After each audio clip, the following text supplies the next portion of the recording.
बिस्मिल्लाहिर्रहमानिर्रहीम। अस्सलाम वालेकुम। कंप्यूटेशनल फ़िज़िक्स का ऑनलाइन क्लासेस के अंदर आज हमारा 8वां लेक्चर है। तो हम मज़ीद आज कुछ बिल्ट इन फंक्शंस को देख रहे हैं। जैसा कि आपको पता है कि जो आपकी मैटलैब है ये मैट्रिक्स बेस्ड लैंग्वेज है और ये इसलिए डिज़ाइन की गई है कि जो नॉन कंप्यूटर स्टूडेंट हैं वो भी इसको अंडरस्टैंड कर सकें। तो इसलिए इसमें बिल्ट इन फंक्शंस आपको आम लैंग्वेजेस से भी ज़्यादा मिक़दार में मिलेंगे और इसमें आप यूँ समझें कि आधे से ज़्यादा काम जो होता है हमारा वो बिल्ट इन फंक्शंस के साथ ही होता है। तो इस वजह से इसमें बिल्ट इन फंक्शन ज़्यादा तादाद में भी मौजूद है। और आज के लिए गुड कि आप सब ने क्वेश्चन जो है वो आलमोस्ट आप सब ने अच्छा अटैम्प्ट कर लिया और ठीक अटैम्प्ट कर लिया।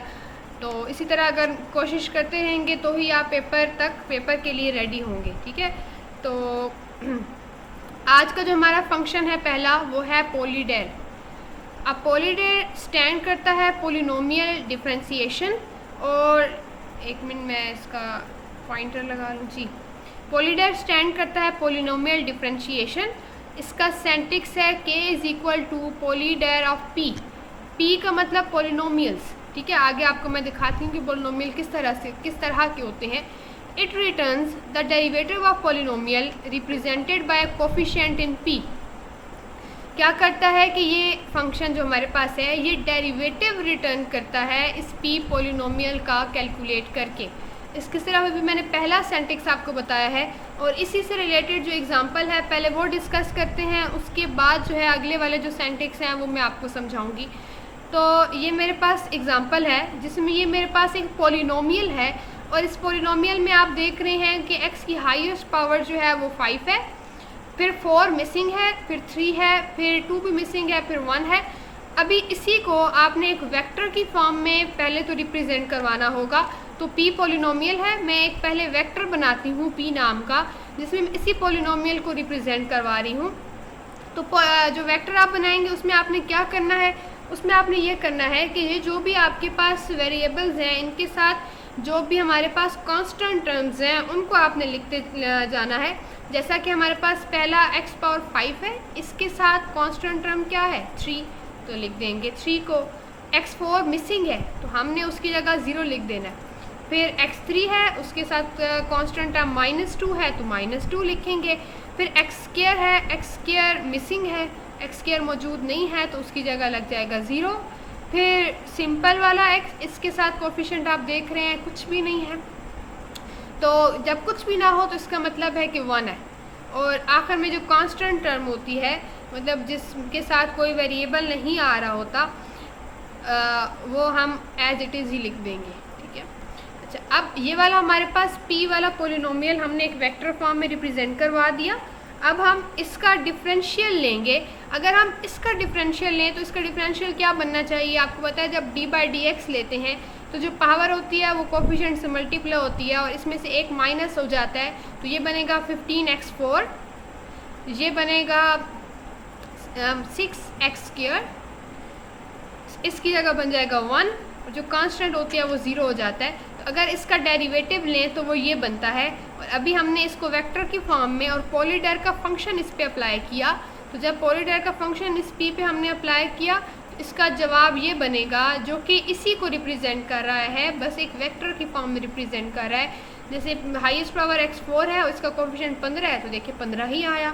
x3 मिसिंग है तो उसकी जगह 0 आया, x2 की जगह -6 आया, x की जगह 0 आया और ये आपके पास आ गया 1 जो आपके पास कांस्टेंट टर्म थी। ठीक है, ये जो दरमियान में थ्योरेटिकल चीज़ लिखी हुई है ना ये जस्ट आपको समझाने के लिए है कि ये बनता है तो उसके मुताबिक इसने आउटपुट ठीक प्रोड्यूस किया है। ठीक हो गया। अच्छा अब दूसरे सेंटेक्स की तरफ चले जाएं जो कि है k is equal to polyder AB। It return the derivative of product of polynomials a and b। अगर दो पोलिनोमियल्स a और b प्रोडक्ट फॉर्म में हो और हमें उनका डेरिवेटिव फाइंड करना हो तो हम इस वाले सेंटेक्स को फॉलो करते होते हैं।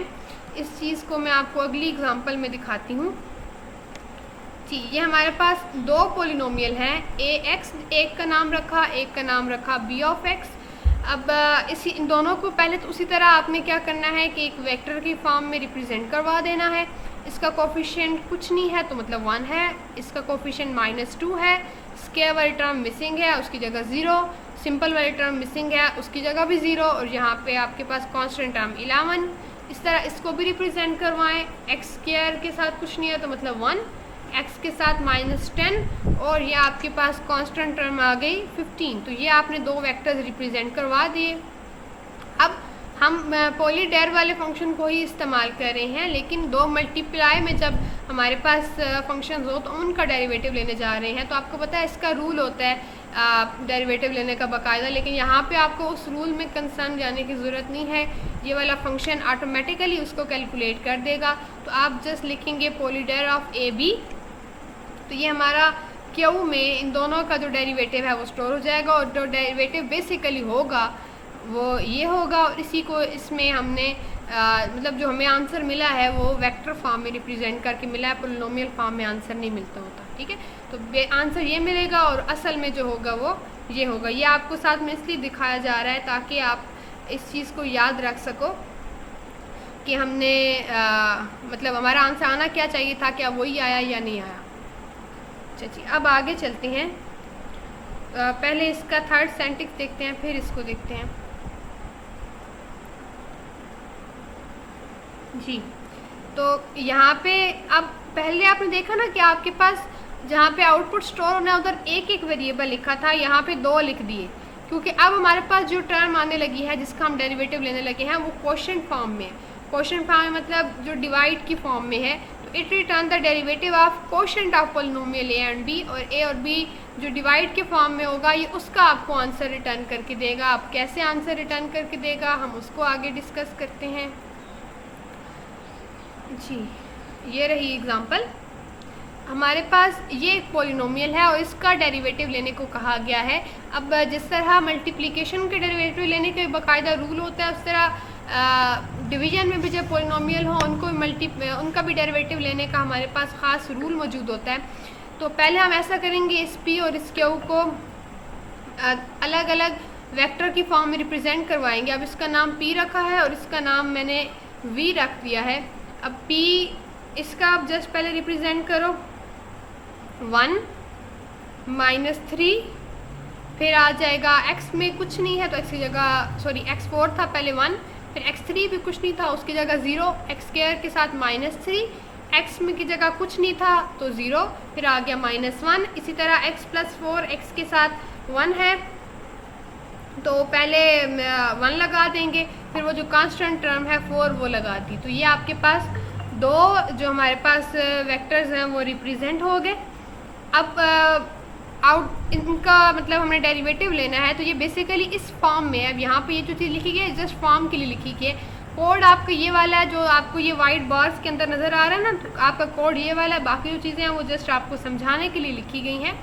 तो अगर मैं पॉलीडेर इस पर अप्लाई करूँगी पी और वी दोनों पे, तो अब ये ऑटोमेटिकली जब मैंने क्यू और डी लिखा तो मतलब ये वाला आंसर और ये वाला आंसर आपको निकाल के देगा।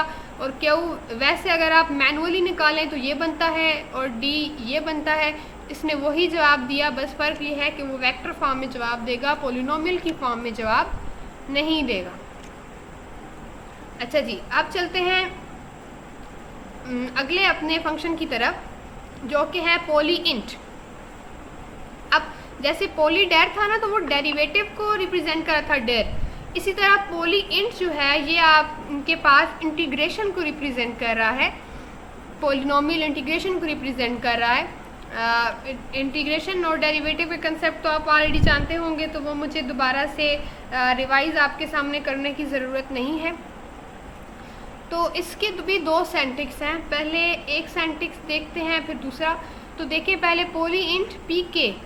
अब ये के है, ये कांस्टेंट ऑफ इंटीग्रेशन है, कांस्टेंट ऑफ इंटीग्रेशन के है। आप यहाँ पे कोई पॉलिनोमियल दें और कांस्टेंट ऑफ इंटीग्रेशन की यहाँ पे वैल्यू दे दें तो वही उस इंटीग्रेशन के आंसर में अप्लाई होके आएगी। और अगर आप simple polyint of P देते हैं तो अब के की वैल्यू हमने नहीं दी, मतलब कांस्टेंट ऑफ इंटीग्रेशन की वैल्यू आपने नहीं दी, तो अब ऑटोमेटिकली इसकी वैल्यू 0 कंसीडर होगी। अब ये कांस्टेंट ऑफ इंटीग्रेशन वो है कि अगर आपको याद हो जब हम इंटीग्रेशन के क्वेश्चन करते थे तो आखिर में हम प्लस सी लगाते थे, तो ये उस प्लस सी की बेसिकली वैल्यू हम के में दे रहे हैं। तो अगर नहीं देंगे तो ऑटोमेटिकली के को 0 अज्यूम करेगा।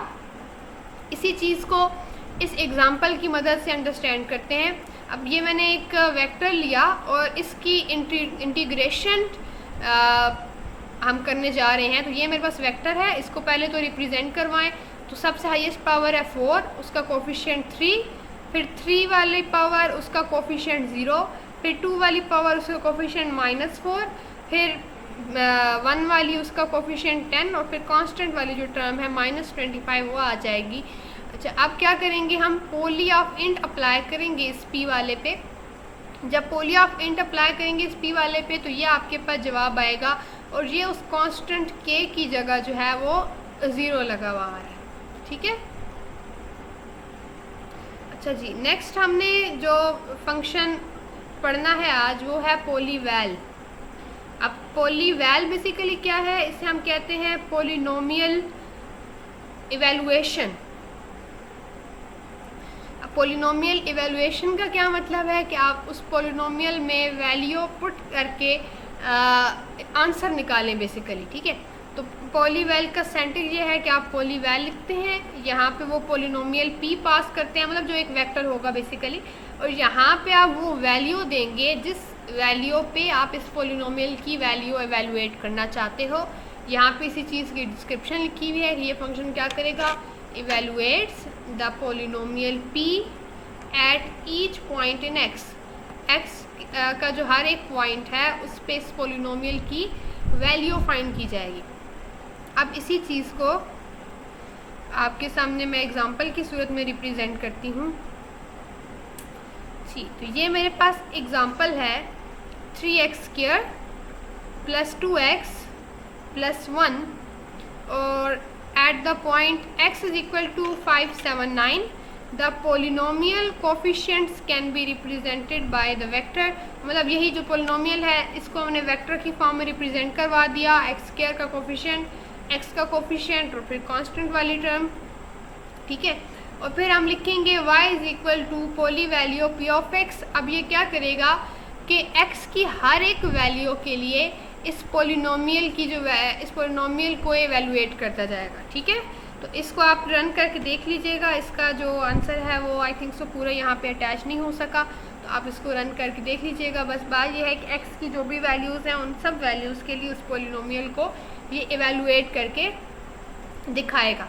अच्छा, यहाँ तक हमारे थे आज पोलिनोमियल से रिलेटेड कुछ फंक्शन कि पोलिनोमियल पे हम किस किस तरह के ऑपरेशंस परफॉर्म कर सकते हैं और हम किस तरह बेनिफिट उठा सकते हैं। अब देखें ना, अगर यही काम आपको C++ में करने का कहा जाए कि आपको कहा जाए कि C++ के अंदर डेरिवेटिव लें, तो अब क्या होगा, आप जब डेरिवेटिव लोगे तो आपको बाकायदा एक लॉजिक डिज़ाइन करना पड़ेगी। फिर आप उसके अकॉर्डिंग सारी सेटिंग करते हुए वो यूँ समझिए अगर कम से कम भी हो तो वो 8 to 10 लाइन्स ऑफ कोड आपको लिखना पड़ेगा। लेकिन अब यहाँ पे आपको क्या बेनिफिट है, यहाँ पे ये बेनिफिट है कि जस्ट आप इस फंक्शन को लिखेंगे और वो काम परफॉर्म कर देगा। और ये जो पोलीडर, पोलीवैल्यू, पोलीवैल, पोली इंट, इस तरह के और भी मज़ीद आपके पास बिल्ट इन फंक्शंस आएंगे। और ये आपके पास ऐसे बिल्ट इन फंक्शंस हैं जो आपके पास थ्योरेटिकली पूछे जा चुके हैं पहले भी पेपर में। यूँ आता है कि डिफ़ाइन करें विद एग्ज़ाम्पल, तो इस तरह आपको एग्ज़ाम्पल भी इनकी साथ में तैयार होनी चाहिए, एग्जाम्पल भी साथ तैयार होनी चाहिए कि जब आपको नोट क्या नाम है पेपर में नोट की सूरत में से लिखना पड़े तो आप साथ में एग्जाम्पल भी दे सकें। अब एग्जाम्पल में ये चीज़ ज़रूरी नहीं होती कि जो मैंने एग्जाम्पल करवाई है वो आपने एज इट इज़ ही तैयार करनी है और वो एज इट इज़ ही लिखनी है, बल्कि आप इस एग्ज़ाम्पल को किसी भी तरह अपने पास से बना के अटैम्प्ट कर सकते हो। अब जैसे ये पोलिनोमियल है, आप इस पोलिनोमियल की उस टाइम पे आपको जो भी वैल्यू नज़र समझ आती है आप बेशक वो बना के उसकी एग्जांपल बना दें। ठीक है, बस आपको इसका यूज़ पता होना चाहिए। और दूसरी बात मज़े की ये है कि ये आउटपुट आपको जस्ट समझाने के लिए दिखाए जाते हैं। आप पेपर में बनाएं तो जस्ट एग्जांपल लिखें, आउटपुट के साथ आपका कंसर्न नहीं है तो आप आउटपुट बेशक ना बनाएं, ठीक है। तो यहाँ तक अगर किसी को कोई भी कन्फ्यूजन हुई तो वो मेरे साथ डिस्कस कर लीजिएगा। अल्लाह हाफिज़।